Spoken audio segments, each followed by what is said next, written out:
की जय हो। श्री किशोरी जी महाराज की जय हो। उलिवा के बिहारी लाल की जय हो। तुम्हारा यहाँ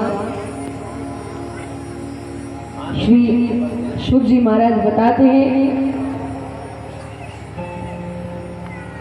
आत्मदेव जी महाराज महात्मा जी से कहते हैं मुझे पुत्र चाहिए।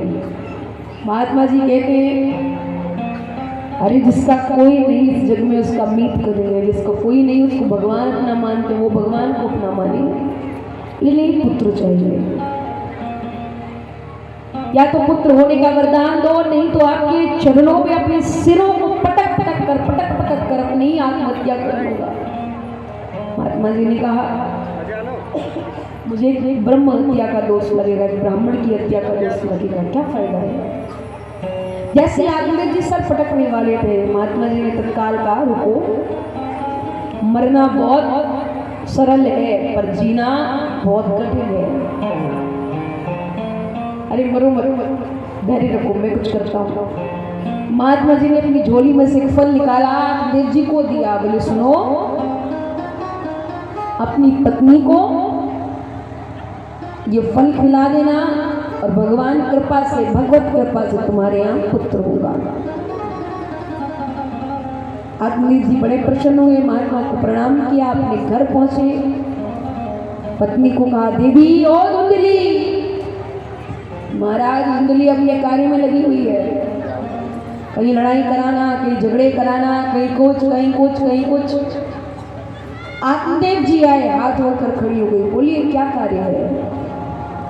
आत्मदेव जी ने कहा ये फल लो, इसे खा लो, तुम गर्भवती हो जाओगी, हमारे घर में बेटा जन्म लेगा। पत्नी कहती है, धुंधली कहती है आप जाइए मैं खा लूंगी। आत्मदेव जी भोले वाले थे, सीधे साधे महाराज। आत्मदेव जी कहते हैं बोले ठीक है तुम खा लेना, मैं जाता हूँ। आत्मदेव जी चले जाते हैं, धुंधली बैठी है फल लेकर, विचार करती है फल खाऊं या नहीं खाऊं, खाऊं या नहीं खाऊं। बहुत देर हो गई, बैठे बैठे उसकी एक पड़ोसी आती है। पड़ोसी आई, अरे बहन क्या सोच रही है। धुंधली कहती है मेरे पति फल लेकर आए हैं, कहते हैं फल खा लो बेटा हो जाएगा। अरे फल खाने से भी कभी बेटा होता है क्या। पड़ोसी कहती है शायद हो सकता है हो जाए, खाने से तुम्हारे घर में बेटा। और मेरा निवेदन आप सभी के पास ये दान पात्र आ रहे हैं, जो भी शामलधारा संत सेवा के लिए दान करना चाहते हैं आप वही बैठे बैठे अपने अपने स्थान पर कर देंगे।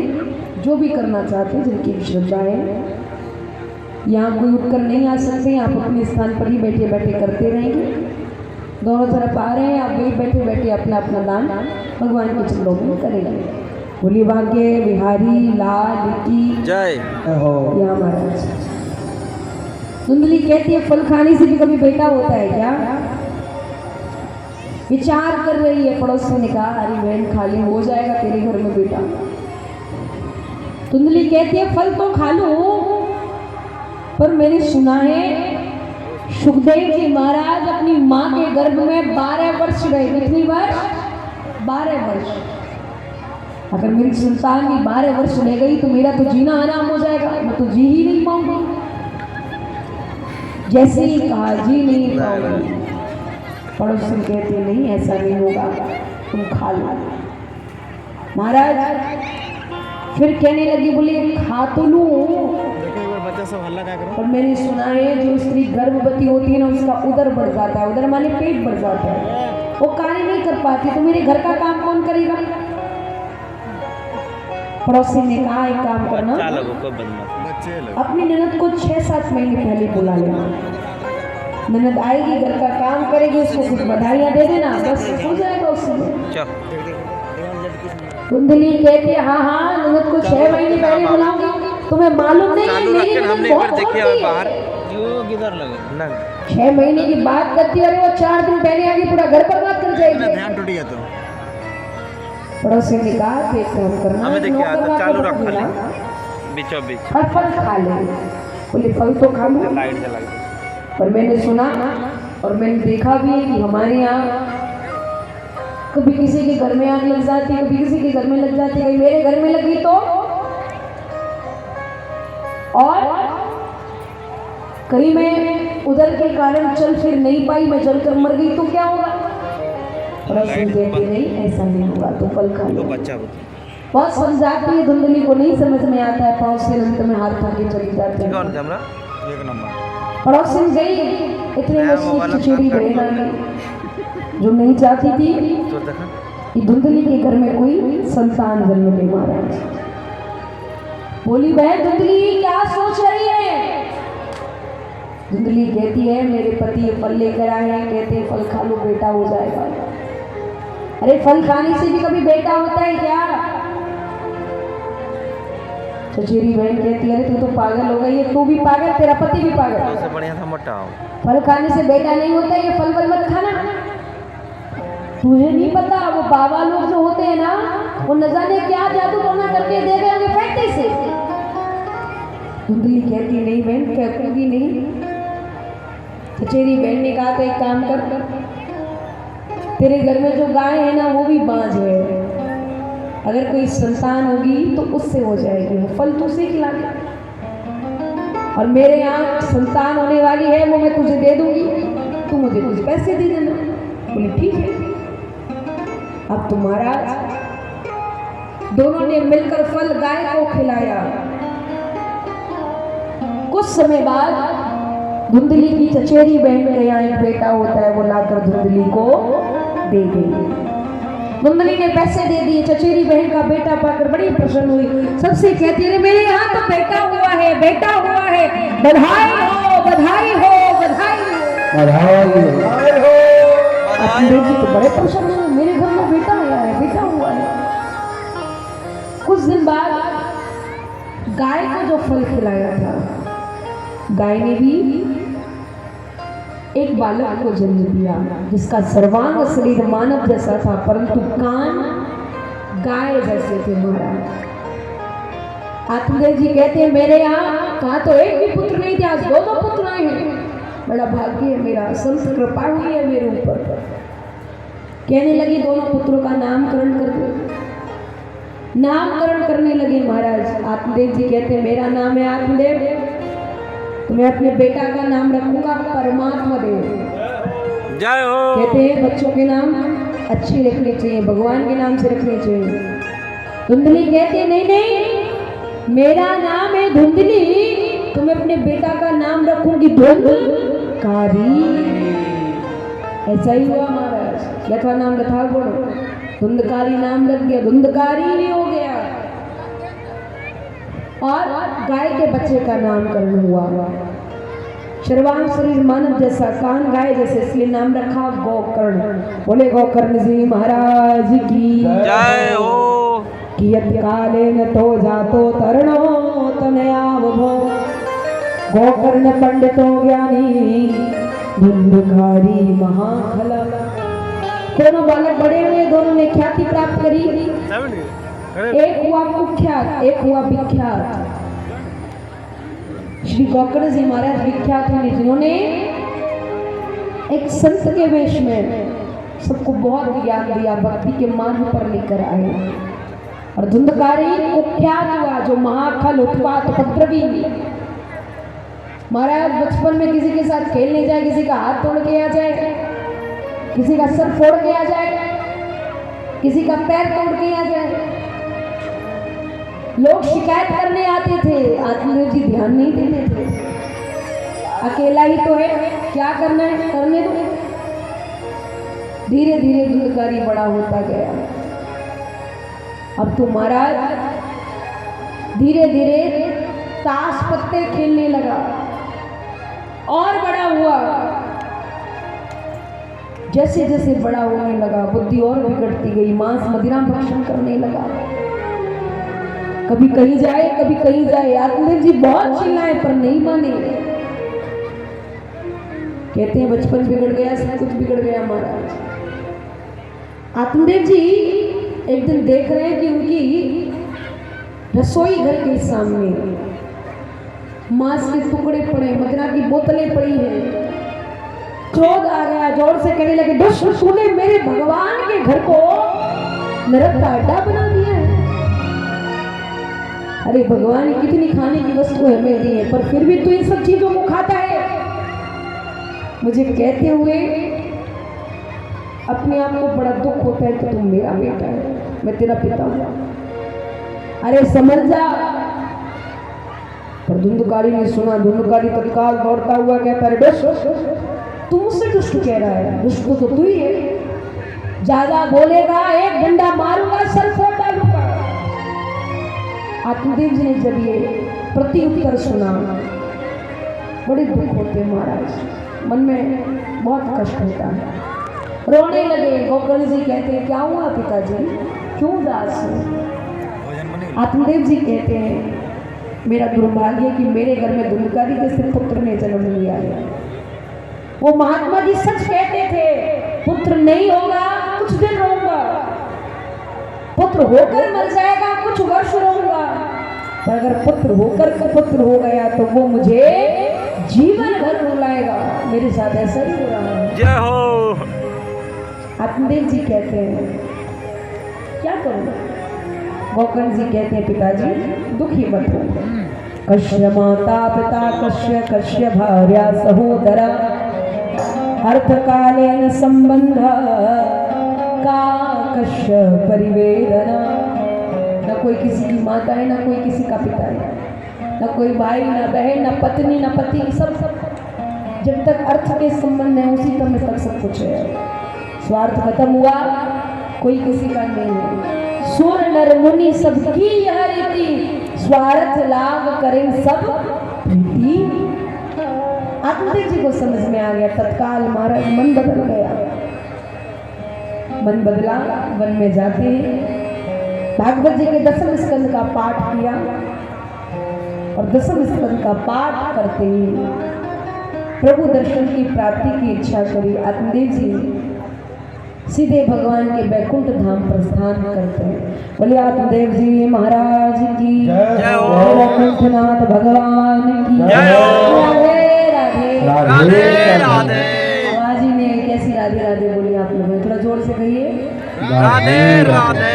पीछे वालों की तो बिल्कुल ही नहीं आ रही। अरे भैया जोर से कहिए, राधे राधे। ऐसे तो महाराज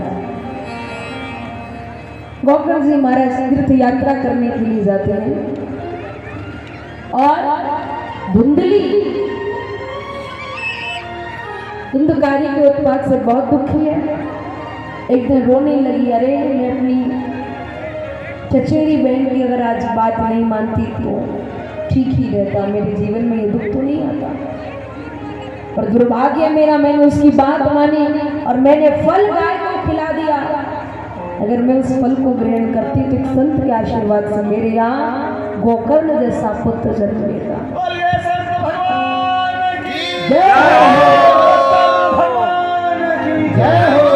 पर अब तो समय निकल गया, अब क्या करना है? उदास है। धुंधकारी बहुत उत्पात करने लगा महाराज, और धुंधली एक कुएं में गिरकर अपनी आत्महत्या कर लेती है। धुंधकारी अकेला है, 5 वैश्याओं को लाकर घर में रखने लगा महाराज। मांस मदिरा भक्षण करे, चोरियां करे, जुआ खेले, प्रतिदिन जाए कुछ न कुछ चोरी इत्यादि कर लाए, वैश्याओं को लाकर दे। वैश्या बहुत प्रसन्न है। एक दिन वैश्या विचार करते हैं, बोले ये चोरी करता है, हमें लाकर देता है, अगर ये पकड़ा गया तो हम भी इसके साथ पकड़ी जाएंगे। कुछ ऐसा करे धन भी हमें मिल जाए और हम पकड़ी भी ना जाए। 5 वैश्याओं ने मिलकर संकल्प किया, इसको मार डालते हैं। 5 वैश्याओं ने सोते हुए धुंधकारी को मारने की योजना बनाई महाराज। सोते हुए धुंधकारी के मुख में जलती अंगार वाली। धुंधकारी बचाओ बचाओ बचाओ बचाओ चिल्लाता रह गया, और कोई सुनने वाला नहीं आया। कहते ना, जब कोई बुरा जाता है तो उसकी कोई मदद नहीं करता है, अगर कोई अच्छा मदद मांगता है तो सब सुनने के लिए, देखने के लिए। जय हो। धुंधकारी चिल्लाता रह गया, कोई उसका नहीं आया बचाने वाला। महाराज वैश्याओं ने घर में गड्ढा खोदा, धुंधकारी को गाड़ा और पूरा धन लेकर वहां से चली गई। गोकर्ण जी को मालूम चला पिता भी नहीं रहे, माँ भी नहीं रही, भाई भी नहीं रहा। गोकर्ण जी महाराज तीर्थ यात्रा कर रहे थे। गया जाते हैं, गया धाम जाकर तीनों के लिए पिंड तर्पण किए। कुछ समय बाद तीर्थ यात्रा पूरी हुई, लौटकर उत्तम नगर आते हैं। लौटकर आए, रात्रि का समय, किसी को कष्ट देना नहीं चाहते, घर में गए शयन करने के लिए, नेत्र बंद करते हैं। कभी कोई भैंसे के रूप में आता है, कभी कोई बकरे के रूप में आता है, कभी कोई शिव के रूप में आता है, कभी कोई आता है। महाराज निद्रा में व्याधा लग रहे हैं, विचार कर रहे हैं ये है कौन।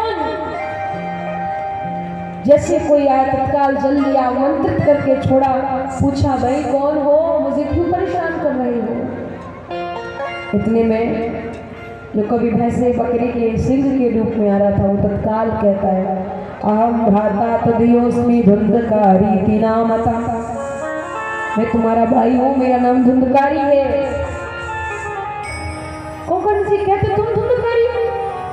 अरे मैंने तुम्हारे लिए पिंड तर्पण किए हैं गया जी में जाकर, फिर भी अधोगति में हो। धुंधकारी कहता है मेरे लिए कोई कितने भी तर्पण कर लेना, और मैं तो विशेष योनि में गया हुआ हूँ, मेरी मुक्ति का उपाय करिए।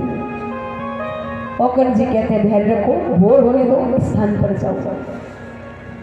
जैसी भोर हुई महाराज, तत्काल गोकर्ण जी महाराज भुवन भास्कर के पास जाते हैं, प्रार्थना करते हैं धुंधकारी की मुक्ति का उपाय बताइए, कैसे उसका कल्याण हो, अधोगति से कैसे वो मुक्त हो। भुवन भास्कर भगवान ने बताया उसका एक ही उपाय है, श्रीमद् भागवत कथा। धन्या भागवती वार्ता प्रेत पीड़ा विनाशनी, सत्ता होती तथा धन्या कृष्ण लोक फल प्रदा। वही एक भगवान की कथा है जो उसका कल्याण कर सकती है। महाराज भागवत प्रारंभ होती है, व्यासपीठ के पास एक सप्त ग्रंथि का बांस था। सप्त ग्रंथि माने जानते हैं क्या होता है बताइए?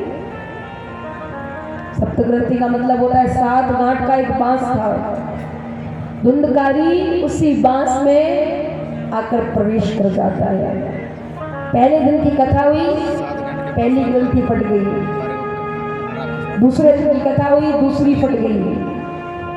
तीसरे दिन की कथा हुई, तीसरी ग्रंथि फट गई। चौथे दिन की कथा से चौथी, पांचवें के दिन से पांचवी महाराज, छठवें दिन से छठवीं फट गई, और 7वें दिन तो पूरा बांस फट गया और धुंधकारी अपना रूप लेकर प्रकट हो गया। बोले भागवत भगवान की जय हो, श्री गोकर्ण जी महाराज की जय हो। भगवान के पार्षद आते हैं और धुंधकारी को भगवान के धाम लेकर जाते हैं। गांव वाले कहते हैं कथा तो हमने भी सुनी, हमारे लिए भी विमान आना चाहिए था, केवल धुंधकारी के लिए क्यों आया? तो सभी ने बताया। पार्षद कहते हैं मन लगाकर नहीं सुनी ना, अगर मन लगाकर सुनते तो सबके लिए विमान आता, तुमने मन से कहाँ सुनी। इसलिए आप सबसे भी मैं निवेदन कर दूं, यहाँ जितने भक्त बैठे हैं, माताएं एवं भाई बंधु, ध्यान से सुनिएगा मेरी बात को। 7 दिन आप लोग कथा सुनेंगे, आज तो संपन्नता की ओर है, अभी बाकी 6 दिन और भी हैं। आप कथा सुने, केवल शरीर से यहाँ नहीं बैठेगा, अपितु मन से भी आपको नहीं बैठना है, तभी आपकी कथा आपके लिए लाभकारी होगी। अगर आप शरीर से बैठे हैं और मन से नहीं है तो कथा आपके लिए लाभकारी नहीं होगी। इसलिए तन से मन से एकाग्रचित होकर अगर भगवान की कथा सुनते हैं तो कथा हमारे लिए लाभकारी है, उत्तम है। महाराज बोली भागवत भगवान की जय हो। इधर फिर से कथा होती है, सभी उत्तम नगरवासी प्रेम से तन से मन से कथा सुनते हैं। सभी के लिए भगवान के पार्षदों का विमान आया और सभी उत्तम नगरवासी प्रभु के बैकुंठ धाम के लिए प्रस्थान करते हैं। ऐसी है भगवान की पावन गाथा श्रीमद् भागवत कथा। पर भागवत सुनने की भी कुछ नियम है। भागवत कैसे सुनी जाती है, क्या नियम है, बहुत ध्यान के साथ सुने आप लोग। भागवत 7 दिन में सुनी जाती है और सबसे पहले भागवत सुनने के लिए बहुत अच्छा मुहूर्त इत्यादि निकलवाना पड़ता है, सारी व्यवस्थाएं होती हैं, भागवत शुभ आरंभ होती है। परंतु श्रोताओं के कुछ नियम है। क्या नियम है, बहुत ध्यान के साथ सभी लोग सुने। श्रोता 3 प्रकार के होते हैं, आपको मालूम है कौन कौन से होते हैं? श्रोता 3 प्रकार के ऐसे हैं। एक होता है श्रोता, दूसरा होता है श्रोता और तीसरा होता है श्रोता। श्रोता का मतलब होता है जिससे सुपारी काटते हैं, जानते हैं ना, सुपारी श्रोता से ही काटी जाती है। इसका काम केवल काट छांट करना ही होता है। तो मुझे यहाँ कोई श्रोता दिखाई नहीं दे रहे, जो श्रोता थे वो जा चुके हैं। अब बचे कौन? श्रोता। श्रोता का मतलब होता है जो कथा में आएंगे, सोएंगे, ऐसी जगह देखते जहाँ उनकी पीठ लग जाए अच्छे से। और महाराज थोड़ी देर तो कथा सुनते हैं, उसके बाद वो सीधे कुंभकर्ण के पास पहुंच जाते हैं। वो बच्चे से उनको नींद इत्यादि लगती है और जब कथा पूरी होगी तब उनकी नींद खुलती है, तब वो थोड़ी देर आरती इत्यादि करते, प्रसाद लेकर घर चले जाते। वो होते हैं श्रोता। तीसरा कौन? श्रोता। तो श्रोता का मतलब है जो ध्यान से सुनते हैं, जो प्रेम और भाव से भगवान की कथा को श्रवण करें। जैसे कि आप लोग प्रेम और भाव से भगवान की कथा को श्रवण कर रहे हैं, इसी प्रकार 7 दिन तक आप लोग भगवान की कथा को श्रवण करें। ना हमको श्रोता बनना है, ना हमको श्रोता बनना है, हमको क्या बनना है? श्रोता। क्या बनना है बोलो? श्रोता श्रोता नहीं, श्रोता। श्रोता बनना है। कहते हैं श्रोता भगन कर, अगर भगवान की कथा को सुनते हैं तो हमारा कल्याण होगा। तो हमको भी अपना कल्याण करवाना है 7 दिनों में। और कहते हैं ये भगवान की कथा बहुत पावन कथा है, इसको जो भी सुनता है उसके जीवन में प्रभु कृपा बरसती है, प्रभु की भक्ति प्राप्ति होती है। तो हम भी उसी कथा में लाभान्वित हैं। आइए कुछ सूचना श्रवण करते हैं, उसके बाद फिर हम आगे चलेंगे। और जो भी भक्त श्याम रस धारा रोटी सेवा संस्थान धाम वृंदावन 3 घंटे हम कथा सुनने के लिए आए, केवल फॉर्मेलिटी पूरी करने के लिए नहीं है, भाई यहाँ आ गए ठीक है सुन लिया, ऐसा नहीं। कथा में आए तो अपने जीवन के लिए कुछ बातें लेकर जाए, अपने परिवार के लिए कुछ बातें लेकर जाए। केवल यहाँ सुनी और पांडाल के बाहर गए तो कथा भूल गए, वैसी कथा नहीं सुनी चाहिए। कुछ हम 10 बातों में से 2 बातें अपने जीवन में ऐसे निकालें जिससे कि हमारा जीवन स्वस्थ हो जाए, आनंदित हो जाए।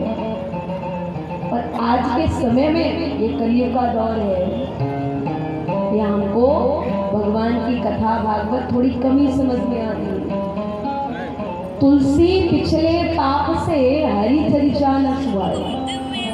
कहते हैं हम अपने जो पूर्व जन्म मैंने पहले जन्म में जो पाप कर्म इत्यादि करके आए हैं, उनसे हमें भगवान की कथा बहुत कम समझ में आती है।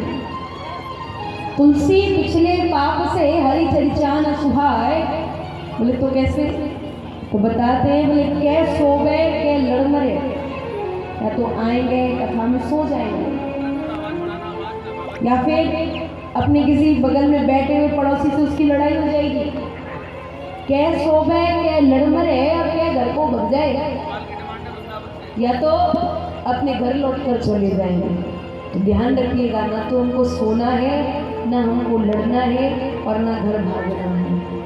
अगर हम ऐसी कथा सुनते हैं तो हमारे जीवन में हमें उस कथा का कोई फल ही नहीं मिलेगा, बल्कि हम पाप ही करेंगे। इसीलिए पाप के भागी नहीं बनना है, हमको पुण्य का भागी बनना है और प्रेम से भगवान की कथा को श्रवण करना है। श्री शुक जी महाराज बताते हैं, जब राजा परीक्षित को सुखदेव जी महाराज कथा सुनाने के लिए बैठे तो देवता अमृत का कलश लेकर आ जाते हैं। सुखदेव जी ने कहा कैसे आना हुआ है, क्या कारण है? देवता बोले महाराज हमने सुना है कि राजा परीक्षित को श्राप लगा है, इति लंघित मर्यादम तक्षा का सब समय हरि, 7 दिन में इनकी मृत्यु हो जाएगी। तो एक काम करो, आप राजा परीक्षित को अमृत पिला दो, वो अमर हो जाएंगे, और आप हमें भगवान की भागवत कथा श्रवण करा दो। सुखदेव कहते हैं ना तो मुझे अमृत पीना है और ना मुझे भगवान की ये भागवत पीनी है। पीने वाले से पूछते उसे क्या प्रिय है, वो क्या पीना चाहता है। सुखदेव ने राजा परीक्षित को कहा परीक्षित अमृत पीना है या कथामृत पीना है, बोलो, तुम्हारे ऊपर निर्भर करता है, किसे पसंद करोगे। परीक्षित कहते हैं महाराज अमृत और कथामृत में अंतर क्या होता है? आप लोग भी ध्यान के साथ सुनिएगा, ये केवल परीक्षित का प्रश्न नहीं, हर एक जीवात्मा का प्रश्न होता है। अमृत और कथामृत में अंतर क्या है? तो सुखदेव प्रभु बताते हैं राजन, जो अमृत पीता है ना वो स्वर्ग जाता है। कहते हैं ना अमृत पीने वाला अमर हो जाता है, स्वर्ग पहुंच जाता है। पर स्वर्ग पहुंचने के बाद वो फिर से मृत्यु लोक पर आ जाता है, वो आने जाने के चक्कर में लगा रहता है। और जो भगवान की भागवत को पीता है ना, जो भगवान की अमृत को श्रवण करता है, वो स्वर्ग नहीं जाता, बोले तो कहाँ जाता है? सुखदेव प्रभु कहते हैं वो सीधे भगवान के वैकुंठ धाम जाता है, और उसका आने जाने का चक्कर 84 का चक्कर छूट जाता है, और वो प्रेम से भगवान की चरण में रहकर अपने प्रभु का दर्शन करता है, उसका जीवन धन्य हो जाता है। बोलो राधे राधे राधे राधे। परीक्षित कहते हैं महाराज माफ करना, ये अमृत वाला कार्य मुझे नहीं करना। अरे मैं 84 के चक्कर से बचने के लिए तो आपके शरण में आया हूँ। मैं ये नहीं चाहता हूँ कि मेरी मृत्यु ना हो, मैं ये चाहता हूँ कि मेरी मृत्यु के साथ मुक्ति भी हो जाए, ये 84 का चक्कर ही छूट जाए। सुखदेव प्रभु कहते हैं देवताओं मैं माफी चाहता हूँ, आप यहाँ से पधारो। देवता कहते हैं अरे आपकी उचित के लिए कह रहे हैं, इनको अमृत पिला दो। सुखदेव कहते जब पीने वाले के मन में ही नहीं तो मैं कहाँ से पिलाऊंगा? उसको नहीं पीना है, मैं क्या करूँ? अगर तुम्हें कथा भी पीनी है, कथा भी सुननी है, अगर तुम श्रोता बनकर आते ना तो मैं तुम्हें जरूर कथा सुनाता, और तुम श्रोता नहीं, तुम तो सौदागर बनकर आए हो, मोल भाव करने के लिए आए हो। और कहते हैं मोल भाव करने वालों के लिए भगवान की कथा नहीं करनी है। तो ऐसा करते हैं, यहाँ ठीक नहीं हुआ, वहाँ ठीक हुआ, ये अच्छी नहीं बोल रहे, वो अच्छी बोल रहे, ऐसे लोगों को पाप लगता है। परीक्षित इस बात को समझ गए। देवताओं ने भी कहा महाराज आपकी बात ठीक है, मोल भाव करने वालों को, बातों को इधर उधर करने वालों को, ज़्यादा कटाक्ष करने वालों को पाप ही लगता है, परंतु हम चाहते थे कि हमें भी ये सुनने को मिल जाए, उनको अमृत मिल जाए। सुखदेव कहते हैं आप यहाँ से बताइए। देवता जाते हैं, ब्रह्मा जी को पूरा वृतांत बताते हैं। ब्रह्मा जी ने कहा 7 दिन तो रुक जाओ, परीक्षित का मुक्ति तो हो जाने दो, उसके बाद देखेंगे क्या होता है क्या नहीं। 7 दिन पूरे हुए, परीक्षित भगवान के धाम जाते हैं। ब्रह्मा जी ने कहा एक तराजू लेकर आओ। तराजू माने जानते हैं ना आप लोग, क्या होता है बताओ? उसमें सामान को तोलते हैं। ब्रह्मा जी ने एक तराजू मंगाया। महाराज तराजू के एक पड़ले में समस्त वेद वेदांतों को रखा, और तराजू के दूसरे पड़ले में श्रीमद् भागवत महापुराण को विराजमान कराया। तराजू को उठाया तो भागवत जी का पड़ला झुक गया, और समस्त वेद वेदांतों के पड़ले उठ गए। ब्रह्मा जी ने तत्काल कहा मैं निरे भगवत रूपम, ये भागवत साधारण नहीं है, प्रत्यक्ष कृष्ण है, वही साक्षात भगवान श्री कृष्ण है। और सच पूछा जाए तो आप लोग ये जो भागवत देख रहे हो ना, ये कोई साधारण किताब या कोई पुस्तक नहीं, कि साक्षात भगवान श्री कृष्ण का वांगमय स्वरूप श्रीमद् भागवत महापुराण है। बोले भागवत भगवान की जय हो। कहते हैं ये अमर ग्रंथ, ये मुक्ति पंथ, ये पंचम वेद निराला, नव ज्योति जगाने वाला। सच में ये अमर ग्रंथ है, इसको जो सुनाए ना उसकी मुक्ति होगी जाती है। परीक्षित की हो गई, धुंधकारी की हो गई। परीक्षित तो पुण्यात्मा के, धुंधकारी तो बहुत काफी था, अभी हम आगे सुनेंगे। उसकी भी मुक्ति भागवत सुनने से ही हुई है, तो हमारी आपकी तो सहज में हो जाएगी। तो बस इतना है, ध्यान से सुनेंगे, मन से सुनेंगे, तो हमारे जीवन की जो भी बाधाएं प्रभु हर के हमें अपना दर्शन करेंगे। शौनकादिक संशोधन कहते हैं सूत जी महाराज को, बोलिए भागवत कितने दिन में सुननी चाहिए, कुछ नियम तो होंगे इसके। सूत जी महाराज कहते हैं ये भागवत 7 दिन में सुनी जाती है। कुल 7 दिन में? अरे 9 दिन भी हो सकती थी, 10 दिन भी हो सकती थी, 15 दिन, 20 दिन, 1 महीने, केवल 7 दिन ही क्यों? सूत जी महाराज कहते हैं बोले ये नियम सनत कुमारों ने और नारद जी ने बनाया है। सनत कुमारों ने हरिद्वार में बैठकर कथा सुनाई और नारद जी ने 7 दिन बैठकर सुनी। सनत कुमारों की जैसी बात आई, शौनकादिक संशोधन कहते हैं बोले वो नारद जी महाराज जो 2 घड़ी से ज्यादा भी टिकते नहीं। अरे वो सनत कुमार जो बद्रीनाथ धाम से कहीं जाते आते नहीं, उन्होंने कैसे कथा सुना दी और नारद ने कथा सुन कैसे ली, तो विचित्र है।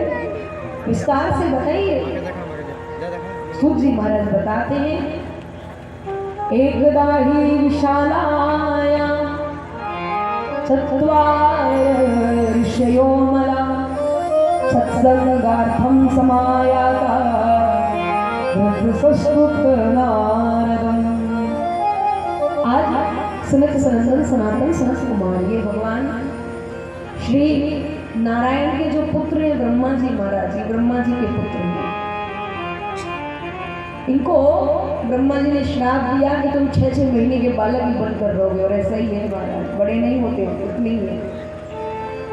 आज इनको सत्संग करना है और कहते हैं अध्ययन, पाठ, पूजा, स्वाध्याय ये सब एकांत में होते हैं, और सत्संग, कीर्तन, कथा, भागवत ये सब के साथ करने में आनंद आता है।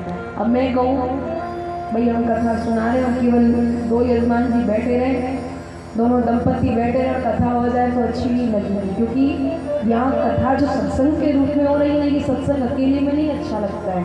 कई सारे भक्त हों, माताएं हों, बहनें हों, भाई बंधु हों, तब जाकर सत्संग का आनंद आता है। जितने श्रोता रहेंगे उतना ही आनंद आता है। आज इनको सत्संग करना है परंतु कोई संत नहीं मिल रहा है, ढूंढ रहे संत को। सनत कुमारों ने देखा कि नारद जी महाराज आए हैं, परंतु नारद जी का मुख भी उदास है। आज इतना बड़ा संत मुंह लटकाते हुए फिर रहा है। जैसे ही देखा तत्काल बोले प्रथम ब्रह्मादि मुखा चिंता करो भगवान परितम गम्यते पुत्रा कुतश्चागमनं तव। अरे क्यों, कहां से आए हो, उदास क्यों हो, क्या कारण है, किधर जा रहे हो? नारद जी कहते हैं मेरी विडंबना तो बड़ी विचित्र है। अरे मैं पृथ्वी को धन्य समझकर, पृथ्वी को सर्वोपरि समझकर भ्रमण करने के लिए गया। पुष्करम चा प्रयागम च काशीम गोदावरी तथा हरि क्षेत्र कुरुक्षेत्र श्रीरंग सेतु बंधन। पुष्कर, प्रयाग, काशी, गोदावरी, हरि क्षेत्र, कुरुक्षेत्र सब जगह गया, परंतु मेरे मन को शांति नहीं मिली। मैंने सोचा देखता हूँ गृहस्थियों के घर में शांति होगी। मैं गृहस्थियों के यहाँ गया परंतु वहाँ भी मुझे शांति नहीं मिली। तरुणी प्रभुता गे है श्यालको बुद्धिदायक कन्या विकरणो लोभा दंपति नाम च कल्पना। आजकल घर में बड़े बूढ़े माता पिता की नहीं चलती है, बोले तो किसकी चलती है? तो बताया आजकल घर में आने वाली नई बहू की चलती है। अच्छा ऐसा ही होता है कि नहीं? हाँ या ना? सही बताइए ना, होता है ना ऐसा? बहु लोग बैठे होंगे, माताएं लोग बताएंगे, पर सब कुछ आ जाए तो ऐसा ही होता है। घर में जो नई बहू आती है ना, बहुत ध्यान के साथ सुनना मेरी बात को, जब नई बहू आती है तो अपनी जो सास होती है ना उसके बहुत पैर दबाती है, बहुत मम्मी जी माता जी करके पीछे घूमती है। कब तक जानते हैं आप लोग? जब तक उस बहू रानी को घर की चाबी ना मिले, सिर्फ उतने टाइम तक। और जब घर की चाबी बहू रानी को मिली, ना कोई किसी की मम्मी ना कोई किसी की माता जी, फिर तो वो सबकी माता जी बन जाती है। ये होता है समय। पर हमारे लगनपुर में कोई ऐसा नहीं है, सभी बहुएं बहुत बढ़िया हैं और भगवान से प्रार्थना है कि सभी बहन बेटियों को, सभी बहुओं को, माता और बहनों को भगवान अच्छे से रखे। बोल लखनपुर धाम की जय हो। याद रखिएगा, जिस परिवार में, जिस घर में सास बहू का जो प्रेम भाव अगर अच्छा रहा, उनका तालमेल अच्छा है, तो घर में कोई संकट कभी नहीं आएगा। अगर सास बहू का तालमेल घर में अच्छा नहीं, उनका व्यवहार अच्छा नहीं है, तो घर में संकट आते ही रहेंगे। क्यों? क्योंकि ये दोनों ही घर की लक्ष्मी है। पहले सास थी, फिर आने के बाद बहू भी हो गई। जब दोनों लक्ष्मियों की घर में लड़ाई होगी, तो माता लक्ष्मी घर में वास नहीं करेगी। इसीलिए अगर माता लक्ष्मी का वास चाहिए, प्रभु नारायण का वास चाहिए, तो घर में प्रेम भाव होना चाहिए। पहले की मर्यादाएं थी, आजकल महाराज की मर्यादाएं नहीं रही। पहले कभी घर में जो बहुएं आती थी वो घूंघट नहीं हटाती थी, आजकल तो सब कुछ चलने लगा है, बहुत बदल गया है।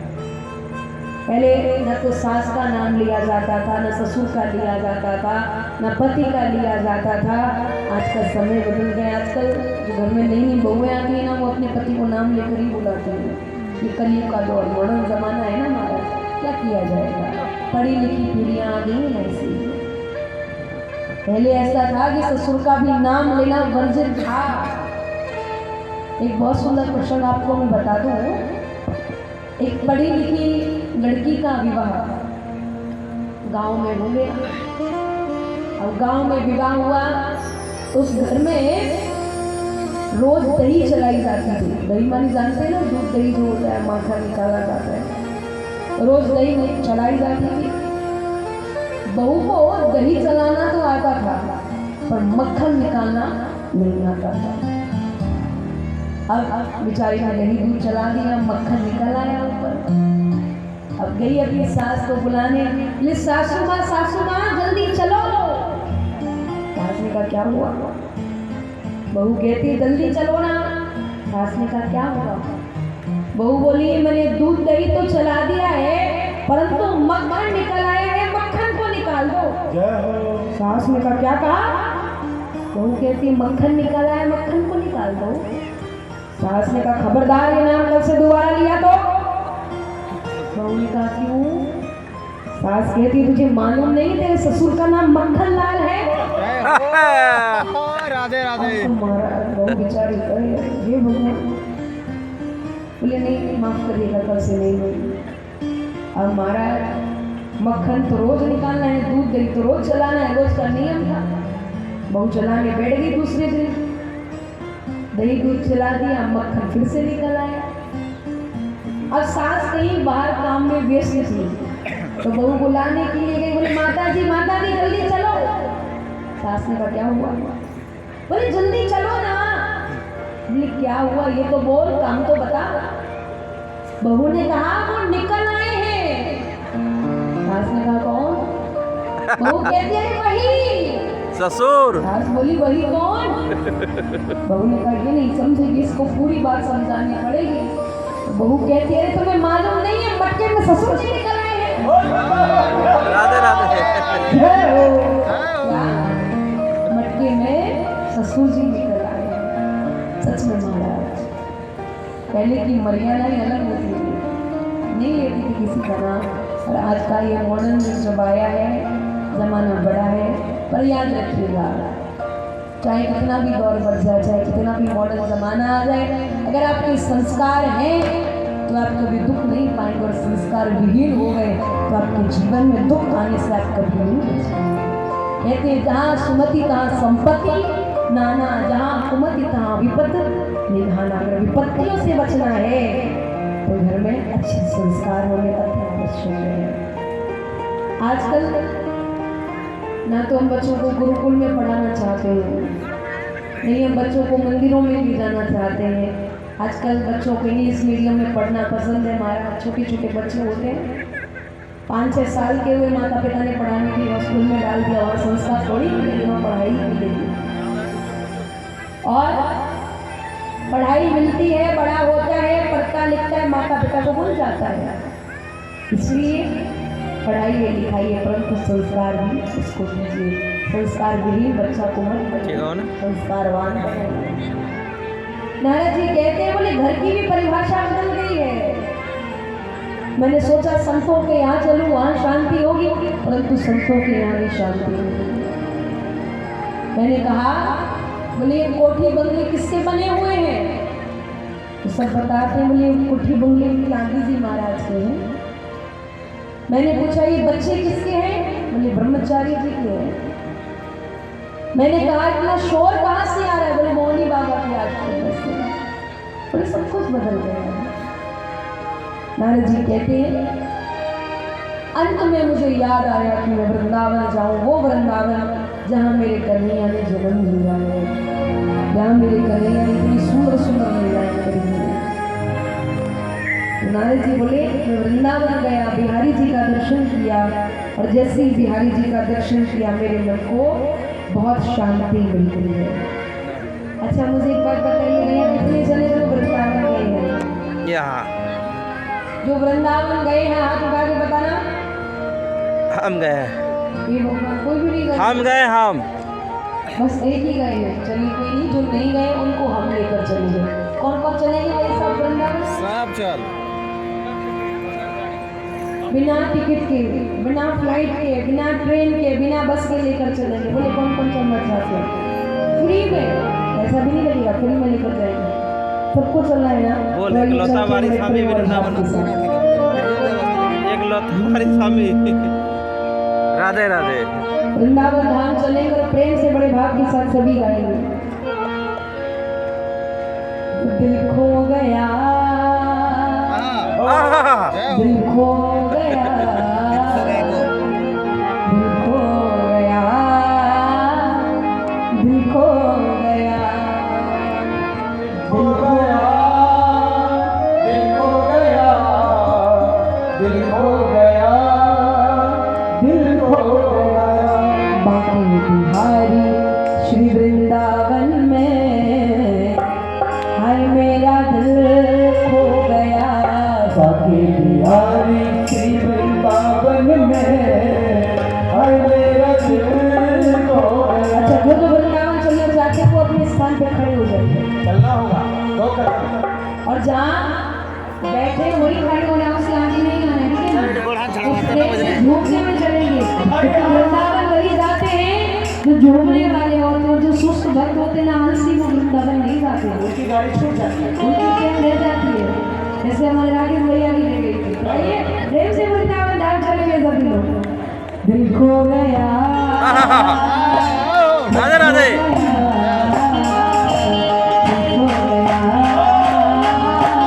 दिल खो गया, दिल खो गया, दिल खो गया, दिल खो गया, दिल खो गया।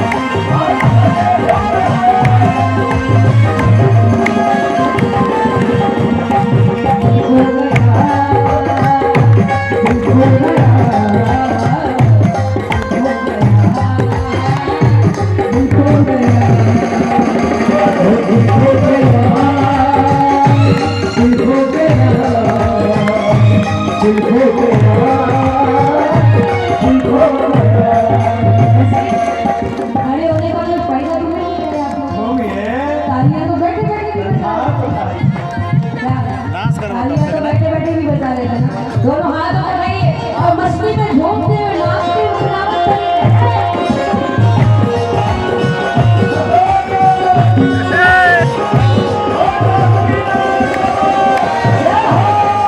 जय हो जय हो।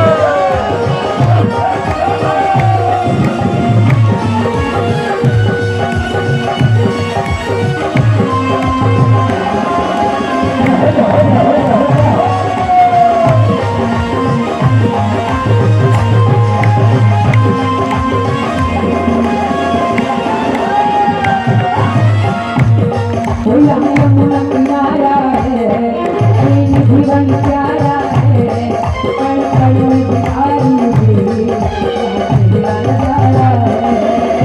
यमुना किनारा है, यहाँ जीवन प्यारा है, कण कण में बिहारी जी, तेरा नजारा है।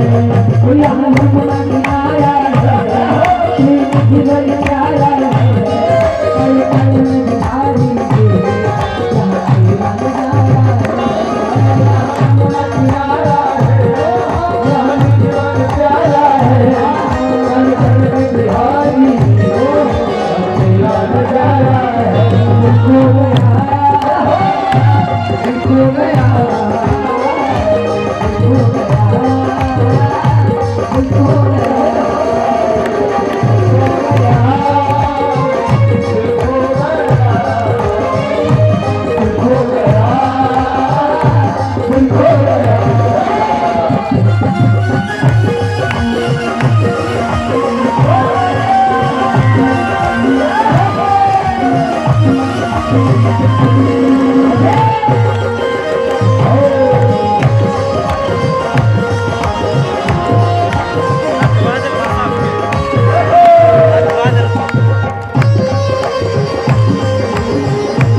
के बिहारी लाल की जय।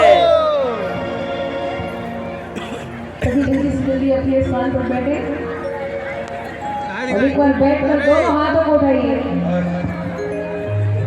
दोनों हाथों को उठाइए और दोनों हाथ उठा के प्रेम से झुक कर गाएंगे। प्रेम से दोनों हाथों को उठाकर सभी लोग। दिल खो गया, दिल खो गया, दिल खो गया, दिल खो गया, दिल खो गया, दिल खो गया, दिल खो गया, दिल खो गया। बोलबा के बिहारी लाल की जय। यहाँ श्री नारद जी महाराज वृंदावन जाते हैं, बिहारी जी का दर्शन करते हैं और यमुना में स्नान किया, बिहारी जी का दर्शन किया। जैसे यमुना किनारे भ्रमण कर रहे थे एक आश्चर्य देखा। बहुत ध्यान के साथ सुने, ये कथा बहुत ध्यान की। अगर आपने इस कथा को सुन लिया तो समझ लेना आपने पूरी भागवत को समझ लिया। इसलिए प्रेम से सुने, ध्यान से एकाग्रचित होकर। यमुना किनारे नारद जी भ्रमण कर रहे थे तो नारद जी ने एक आश्चर्य देखा कि स्त्री उदास होकर बैठी है, जिसकी दोनों जंघाओं पर दो वृद्ध पुरुष लेटे हुए हैं। कई सारी नारियां उसे घेर कर बैठी हुई हैं। नारद जी ने कहा मैं जाऊं उससे पूछूं कौन है, कहाँ से आई है, क्या कारण है, क्यों उदास है। नारद जी बोले मैं वहां जाने वाला था परंतु डरकर मैं लौट आया।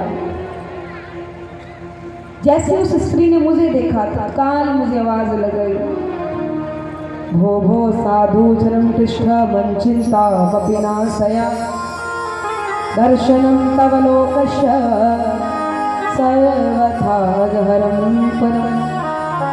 अरे महात्मा अरे साधु, मैंने सुना है जो आपका दर्शन करता है ना उसके जीवन के सारे कष्ट मिट जाते हैं। महात्मा मुझे दर्शन दिए बिना क्यों चाह रहे हैं? नारद जी कहते हैं मैं वहां गया, मैंने पूछा देवी आपका परिचय क्या है? उसने मुझसे कहा अहम भक्तिर्विख्याता एवो में तनयो मतो ज्ञान वैराग्य नामानो काल योगे नजर जरो। आप भक्ति विख्याता, मेरा नाम भक्ति है। एमो में तनयो मतो, ये दोनों मेरे पुत्र हैं। ज्ञान वैराग्य नामानो, इनका नाम ज्ञान और वैराग्य है। काल योगे नजर जरो, अरे ये कलयुग के प्रभाव से जर्जर हो गए हैं, बूढ़े हो गए हैं। मेरा जन्म द्रविड़ देश में हुआ। उत्पन्ना द्रविड़े साहम वृद्धिम कर्णाटके गता क्वचिन क्वचित महाराष्ट्रे गुरुनगरे जीर्णतां गता। मेरा जन्म बंगाल भूमि में हुआ। मैं कर्नाटक गई और बड़ी हुई, महाराष्ट्र गई और बड़ी हुई, और जैसे ही मैं गुजरात गई वहां जाकर मैं वृद्ध हो गई, बूढ़ी हो गई। और अब मैं वृंदावन आई हूँ। अगर मैं यहाँ भी स्वस्थ नहीं हुई तो मैं पूरे अपने वृंदावन धाम को छोड़कर, व्रजभूमि को छोड़कर, अपने देश को छोड़कर विदेश पलायन कर जाऊंगी। और सच पूछा जाए तो महाराज हमारे यहाँ से भक्ति तो वाकई में विदेशी पलायन कर गई है, हमारी संस्कृति भी विदेशी पलायन कर गई है महाराज। आज के समय में हमारा रहना, खाना, पहनना सब कुछ विदेशी जैसा हो गया है। क्यों? हमारी संस्कृति को वो लेकर अपनी हमें दे गए। हमारे वस्त्र देखिए, पहले हमारी माताएं बहनें वस्त्र पहनती थी। माताओं का जो स्वरूप था वो साड़ी वस्त्र भूषा धारण करना था। बहन बेटियां जो कपड़े पहनती थी पूरे तन को ढककर, पर आज के समय में सब कुछ बदल गया है। आज के समय में हमारे बच्चों का पहनावा बदल गया, बच्चियों का बदल गया। पहले कहते थे तन ढकने के लिए वस्त्र पहनते, परंतु आज के समय में शरीर को दिखाने के लिए, तन को दिखाने के लिए वस्त्र पहने जाते हैं। क्यों? ये हमारी संस्कृति है, नहीं है ना? पहले के समय में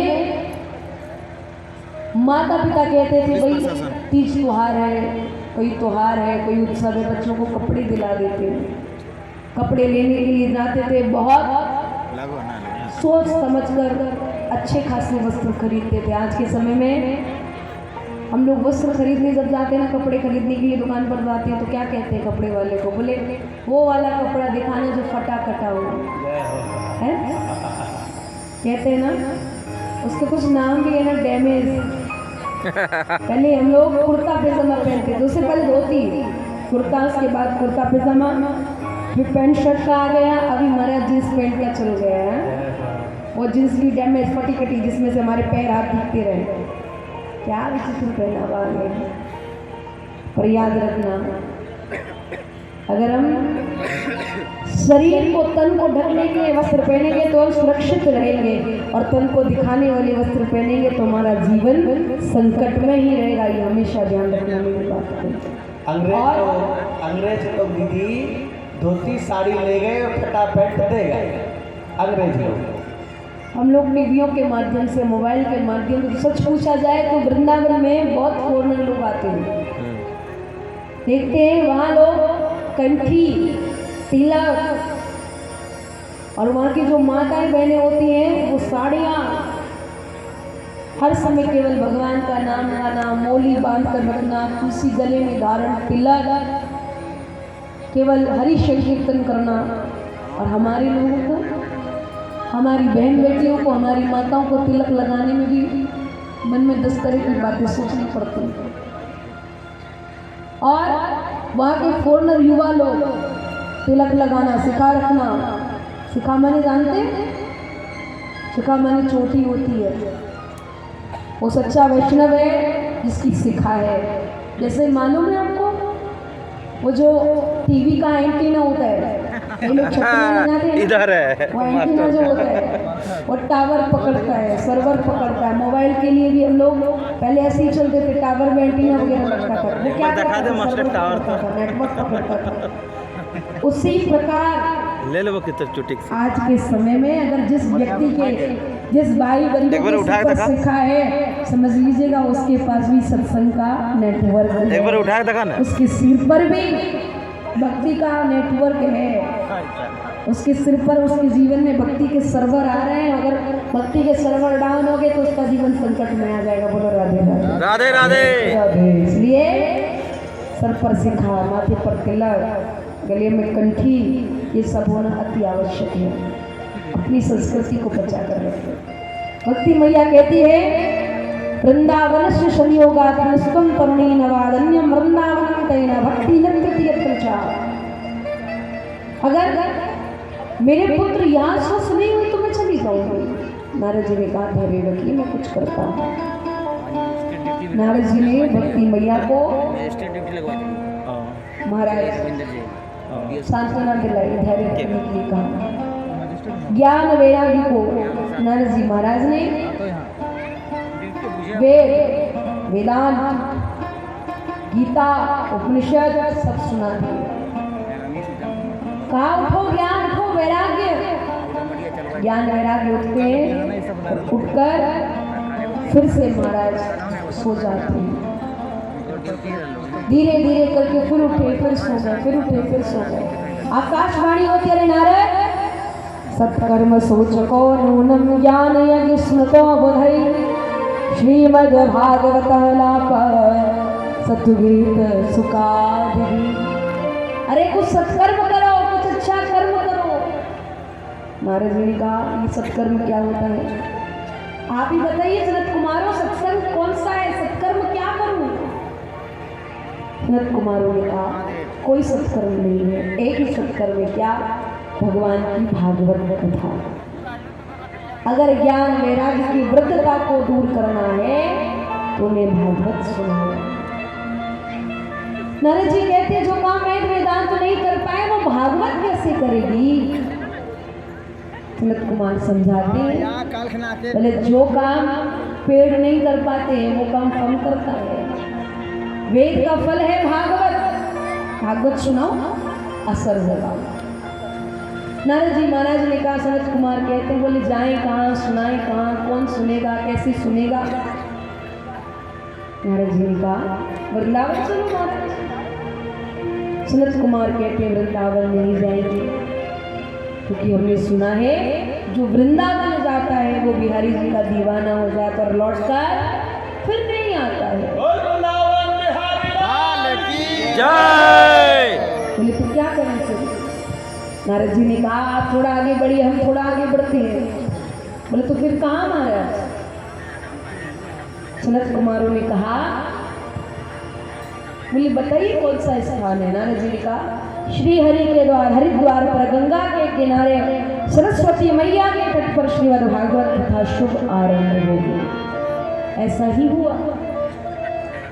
हरिद्वार में गंगा के किनारे सरस्वती मैया के तट पर 4 वक्ताओं के आसन लगे हैं, 4 श्रोताओं के आसन लगे हैं।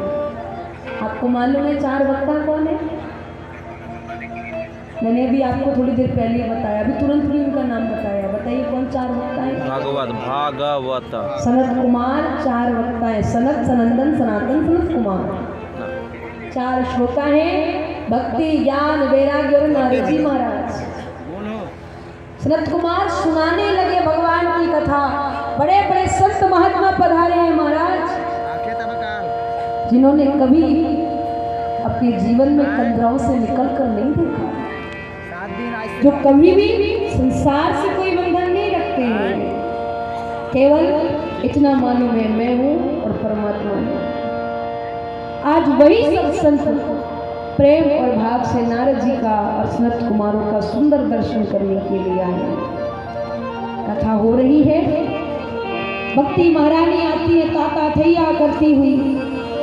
भक्ति सुतौ तो तरुणी ग्रहीत्वा प्रेमे करू परूपा सहसा विरासी। श्री कृष्ण गोविंद हरे मुरारी नाथेति नामानि मुहे वदन्ति। भक्ति मैया ने कहा मैं कहाँ बैठूं? नारद जी ने कहा आप सभी भक्तों के हृदय में बैठ जाइए। भगवान प्रकट हुए, बोले मैं कहाँ बैठूं? सभी संतों ने प्रभु से निवेदन किया, प्रार्थना की, आप भागवत भगवान में विराजमान हो जाइए। भक्ति मैया भक्तों के हृदय में और भगवान श्री नारायण भागवत भगवान में विराजमान हुए। बोलिए भागवत भगवान की जय, भक्ति महारानी की जय। राधे राधे राधे राधे। एक बात बताओ, आपसे जोर से तो वृंदावन के बंदर राधे राधे बोलते हैं, राधे राधे बहुत जोर से बोलते हैं। और उनसे तो ज्यादा ही जोर से बोलते हैं जो बिहारी जी का दर्शन करने के लिए चश्मा लगा कर आते हैं, पर्स लेकर आते हैं, मोबाइल लेकर आते हैं, क्योंकि उनको जानते हैं अगर चश्मा लेकर आएगा तो भक्त के और भगवान के बीच में ये चश्मा बाधा बन जाएगा, चश्मा उतार लेता है। तो भक्त का चश्मा ही उतार लेते हैं। जो लोग राधे राधे नहीं बोलते ना उनके साथ ऐसा होता है। इसीलिए जोर से राधे राधे कहिए, राधे राधे राधे राधे। तो प्रेम से कथा हो रही है। नारद जी के मन में एक प्रश्न प्रकट हुआ। बोले भागवत किसी पापी ने भी सुनी है क्या? उसकी भी कभी मुक्ति हुई है क्या? अरे मेरे जैसा करे कोई बड़ी बात नहीं है, कोई भक्त करे बड़ी बात नहीं है, कि किसी पापी ने भी इसको सुना है? नारद जी ने जाकर पूछा। सनत कुमार ने कहा नारद जी आपका जो प्रश्न है ना, पापी की मुक्ति होती है भागवत सुनने से। बोले तो कैसा पापी महाराज? सनत कुमार कहते नारद जी ये मानवा पाप कृतस्तु सर्वदा सदा दुराचारगता विमार्गदा क्रोधाग्निदग्धा कुटिलस्य कामिना सप्ताह यज्ञेन कलो पुनन्ति। बोले वो मानव जिसने अपने जीवन में पाप ही पाप किए हो, इसने कभी भगवान का नाम न लिया हो, मंदिर ना गया हो, सत्संग ना किया हो, कीर्तन ना किया हो, दान ना किया हो, पुण्य ना किया हो, अगर वो भी भगवान की कथा को सुनता है ना तो उसकी भी मुक्ति हो जाती है। नारद जी ने कहा कोई प्रसंग सुनाइए महाराज, प्रमाणित करिए। सनत कुमार कहते हैं अवश्य। सनत कुमार बताते हैं तुंगभद्राट्टे पूर्वं भूतपत्तन उत्तमं यत्र वर्णा स्वधर्मेण सत्य सत्कर्म तत्परा। तुंगभद्रा नदी के किनारे एक आत्मदेव नाम के ब्राह्मण रहते हैं। बहुत ध्यान के साथ सुनो इस कथा को। ये कथा में जीवन जीने की राह सिखाती है। एक नारी को, एक संतान को क्या करना चाहिए, सारी बातें हम इस कथा के माध्यम से श्रवण कर पाएंगे। तुंगभद्रा नदी के किनारे एक उत्तम नगर नाम का ग्राम था। इसमें एक ब्राह्मण परिवार रहता है जिनका नाम है आत्मदेव जी महाराज। एक पत्नी है, लोक वार्ता रता क्रूरा प्रायशो बहुजल्पिका सूराचा ग्रह कृत्येषु कर्पणा कलप प्रिया। लोक वार्ता करना जिसका काम है, कलह करना जिसका काम है। कलह माने जानते हैं? झगड़ा, लड़ाई झगड़ा करना, दूसरों की बुराइयां करना, चुगली, दूसरों का बुरा सोचना, ऐसी थी वो। और पहले कहते थे, पहले तो थी एक मंथरा आज वही घर घर पाऊं, अब हर घर में रावण बैठा इतने राम कहाँ से लाऊं। पहले तो एक मंथरा थी, आज घर घर में मंथराएं मिलती है। याद रखना, मंथराओं से सावधान रहिएगा। कब कौन आए आपके घर को तुड़वा जाए आपको मालूम भी नहीं चलेगा। इसलिए घर में आने जाने वालों से, परिवार वालों से सुरक्षित सावधान रहिए। सनत कुमार कहते हैं वो भी ऐसी थी, बहुत उल्टी बातें करने वाली, उल्टे विचार रखने वाली, बुरी भावनाएं मन में रखने वाली वो धुंधली थी। आत्मदेव जी के यहाँ सब कुछ है, पर आत्मदेव जी के यहाँ कोई संतान नहीं है। कहते हैं पहला सुख निरोगी काया, दूसरा सुख घर में हो माया, तीसरा संतान पाया, तीसरा सुख सुलक्षणा नारी, और चौथा सुख पुत्र आज्ञाकारी। और उनके यहाँ पुत्र नहीं है, बड़े उदास हैं, पर भगवान का नाम संकीर्तन करते हैं। मन में कोई ज़्यादा भावनाएं नहीं है कि मेरे यहाँ पुत्र हो या ना हो, बस मन में इतना रखते हैं प्रभु है, वही सब कुछ है। इधर मास्टर को उपनाम भेलो योगी जी। एक बार पड़ोसियों का नाम हुआ, उर्फ योगी जी। पड़ोसी कहते हैं हमने देखा है आपके घर में गाय है, वो भी बांध है, ना कोई उसका बछड़ा है ना बछिया है। यहाँ के बाद उठे के ना लगो, फल भी लाते हैं, कभी फल ठीक नहीं रहते, खराब हो जाते हैं। तुलसी का पौधा भी है, कभी हरा भरा नहीं रहता, सूख जाता है। कोई संतान भी नहीं है तुम्हारे यहाँ। आत्मदेव जी कहते हैं क्या पता भैया, जो हरी इच्छा भारी के लोग वो जैसे रखते वैसे रहता हूँ। पड़ोसी कहते हैं उसके रखने से नहीं, अरे तुम्हारे यहाँ कोई पुत्र नहीं है, बेटा नहीं है। और कहते हैं बिना बेटा के जीवन बेकार है।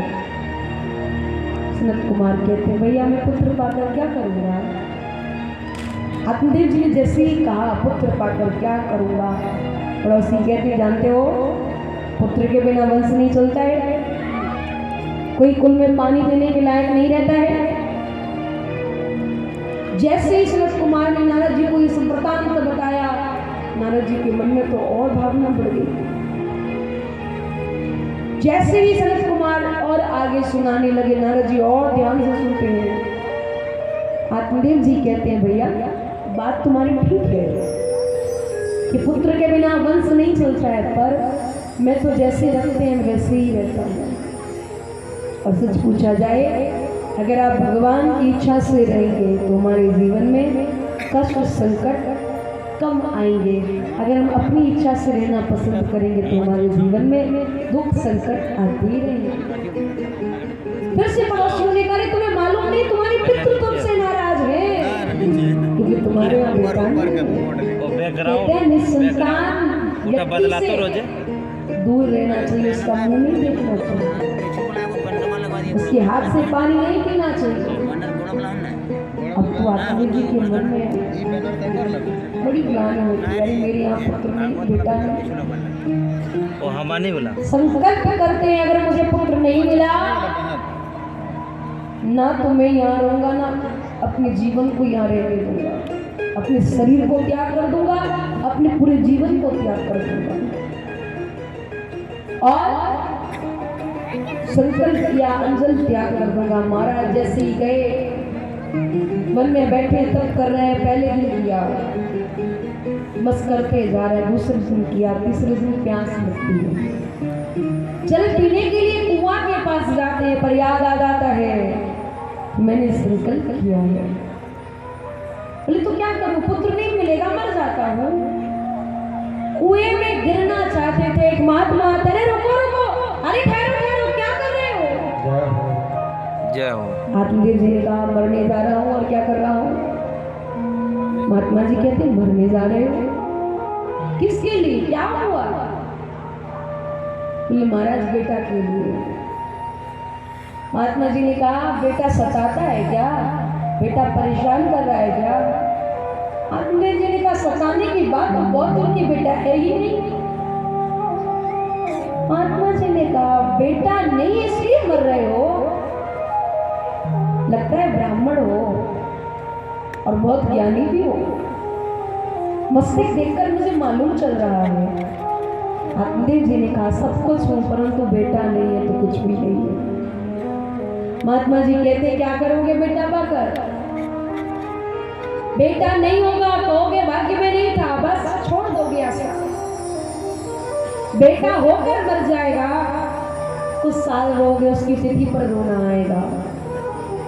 और जब पुत्र होकर कुपुत्र हो गया तो 1 वर्ष 2 वर्ष नहीं, अभी तो जीवन भर रुलाता रहेगा। इसलिए मन में मत सोचो, अरे भगवान का नाम लो, जैसे रखेंगे वैसे रहो, बस इतना ही याद रखो। महात्मा जी कह रहे हैं आत्मदेव जी को, बोले जैसे वो रखना चाहते हैं वैसे रहो।